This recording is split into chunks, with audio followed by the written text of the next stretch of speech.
Pelatih Timnas Qatar U23, Ili Dioval, menegaskan kesiapan timnya tampil di Piala Asia U23 tahun 2024. Piala Asia 23 tahun 2024 bakal mulai digelar di Qatar pada 15 April, atau tepatnya hari ini, 23 pada laga pertama. Sang tuan rumah lalu dihadapkan dengan Timnas Indonesia. Duel antara Qatar versus Timnas Indonesia 23 dijadwalkan terlaksana di Stadion Jazim bin Hamad. Malam ini jelang laga ini, Ili Dioval memamerkan dua hal yang membuat rasa percaya diri timnya meningkat. Pertama adalah dukungan penuh yang diberikan Federasi Sepak Bola Qatar. Menurutnya, pihak federasi telah memberikan yang terbaik kepada timnas Qatar U23 dalam mempersiapkan diri menuju Piala Asia 23 tahun 2024. Dukungan tersebut meliputi infrastruktur hingga fasilitas. Yang kedua, Ili Dioval menyinggung terkait prestasi timnas Qatar senior. Perlu diketahui, timnas Qatar baru saja meraih juara Piala Asia 2023 pada awal tahun 2024 lalu. Hal ini sekaligus membuat Qatar sukses mempertahankan gelar juara. Ili Dioval menilai kesuksesan tersebut turut memberikan semangat kepada timnas U23 Qatar agar meraih prestasi serupa. Asosiasi Sepak Bola Qatar telah menyediakan semua yang kami butuhkan, mulai dari infrastruktur hingga fasilitas. Kami sudah siap sepenuhnya dan akan bersaing keras di babak penyisihan grup ini. Kami mungkin bukan favorit juara, tapi kami akan memberikan yang terbaik di setiap pertandingan. Saya berharap kemenangan timnas senior Qatar menjadi penambah semangat timnas U23. Namun saya ingin meyakinkan semua orang bahwa tidak ada tekanan pada tim kami. Ini kompetisi yang berbeda. Piala Asia 23 2024 kali ini dengan tim dan tujuan yang berbeda, namun saya ingin timnas U23 mencapai hasil yang luar biasa sama dengan seniornya, jelas Ili Dioval. Pelatih timnas Indonesia U23 Shin Tae-yong harus mempersiapkan timnya matang-matang, mengingat lawan mereka di laga perdana Piala Asia 23 bukan tim sembarangan, yaitu timnas Qatar. Pada pertandingan versus Qatar malam nanti, Shin Tae-yong mengantisipasi motivasi Qatar yang ingin mengawinkan trofi Piala Asia dengan Piala Asia U23. Seperti yang diketahui, Qatar senior berhasil mencatatkan back-to-back juara Piala Asia, sehingga target untuk mengawinkan trofi sekaligus lolos ke Olimpiade tahun 2024 tentu bisa berjalan mulus dengan Qatar sebagai tim tuan rumah. Dan seperti yang kalian tahu, ini tidak akan jadi laga yang mudah.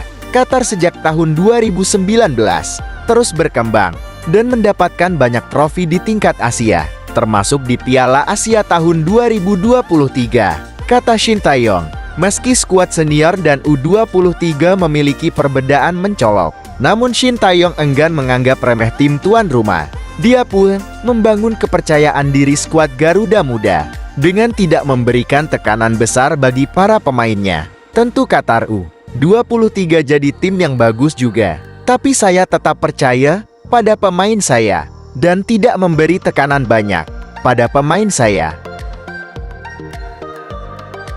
dan mengeluarkan seluruh kekuatan kami, jelas Shin Tae-yong. Kabar gembira datang dari Nathan Jo Awon. Ya, Nathan akhirnya dipastikan bisa membela timnas Indonesia 23 pada Piala Asia 23 tahun 2024. Ketua Umum PSSI, Erick Thohir, berhasil melobi Heerenveen untuk melepas sang pemain. Belakangan Piala Asia U23 sendiri akan dimulai hari ini. Timnas Indonesia U23 akan berjumpa tuan rumah Qatar pada laga pertama. Sebelumnya pada sesi konferensi pers, pelatih timnas Indonesia, Shin Tae-yong, sedikit mengeluhkan ketidakberadaan beberapa pemain yang ia panggil.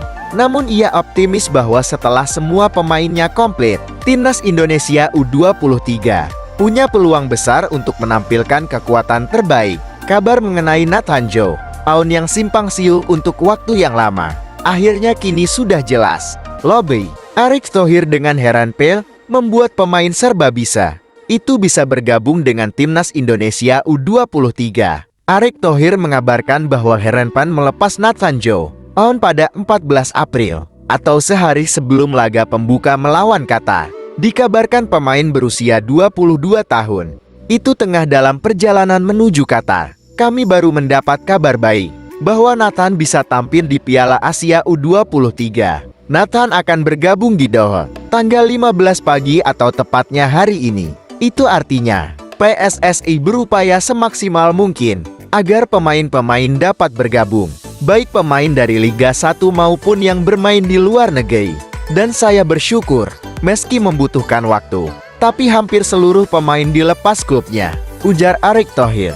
Kabar ini semakin diperjelas dengan postingan Arya Sinulinga di Instagram yang menyebutkan jika Nathan memang akan bergabung, kerja itu bukan hanya sekedar urusan naturalisasi, juga termasuk melakukan pendekatan supaya pemain bisa dilepas klubnya. Walau bukan agenda FIFA, Nathan Joang ke Doha untuk ikut bermain di AFC U23, tulis Arya Sinulinga di Instagram. Gelandang timnas Indonesia Tom Haig berperan besar dalam kemenangan SC Heerenveen 20 atas Heracles dalam lanjutan Liga Belanda. Matchday ke-30 Liga Belanda mempertemukan Heracles versus Heerenveen. Laga berlangsung pada Minggu malam kemarin. Tom Haig sendiri tampil sebagai starter Heerenveen. Dia dipasang sebagai pivot bersama tandemnya Simon Olsson. SC Heerenveen membuka skor di menit ke-9. Cinu Nelly menggetarkan jala Heracles dan mengantarkan timnya unggul 1-0 di babak pertama. Bek timnas Indonesia Nathan Joang dimasukkan pada babak kedua, tepatnya di menit ke-87. Dia menggantikan sang pencetak gol yaitu Cinu Nelly. SC Heerenveen menggandakan keunggulan 2 menit sebelum waktu normal habis. Paul van Amersfoort mencatatkan namanya di papan skor. Van Amersfoort menanduk masuk bola sepak pojok dari Tom Haig. Skor 2-0 untuk Heerenveen jadi hasil akhir pertandingan. Kemenangan ini membawa SC Heerenveen naik ke peringkat 10 klasemen sementara. Eredivisie. Tom Haig mengoleksi 36 poin, unggul 1 angka dari Fortuna Sittard yang diperkuat Ragnar Oratmangun. Sementara itu di Eredivisie lainnya, Ragnar Oratmangun juga masuk sebagai pemain pengganti ketika Fortuna Sittard kalah dari Feyenoord. Oratmangun baru dimainkan pelatih Danny Buis pada menit ke-86, menggantikan Indigo Cordoba, tepat di bawah Heerenveen dengan Eredivisie. Fortuna Sittard saat ini menduduki posisi ke-11, satu dari Feyenoord yang kini menghuni peringkat kedua, yang menempati posisi sayap kiri. Oratmangun gagal memberikan perbedaan dalam laga tersebut. Fortuna Sittard kalah 0-35 poin. Lantas bagaimana menurut kalian? Tulis pendapat kalian di kolom komentar.